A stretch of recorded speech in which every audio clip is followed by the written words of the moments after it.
Các bạn ghé xem bấm like cho Siêu Lan và bấm đăng ký kênh kết bạn với Siêu Lan nhé, giúp Siêu Lan thêm động lực làm ra video hay hơn nữa phục vụ cho các bạn xem. Xin cảm ơn các bạn rất nhiều. Có bốc bên đi thì phát chè phát ấy rồi giống chốt cả về tìm thì ha có cần ai ăn ai với dân học lấy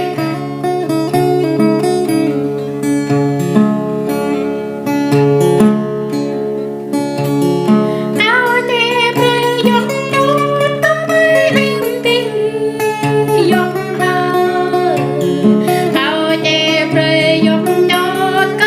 Ghiền Mì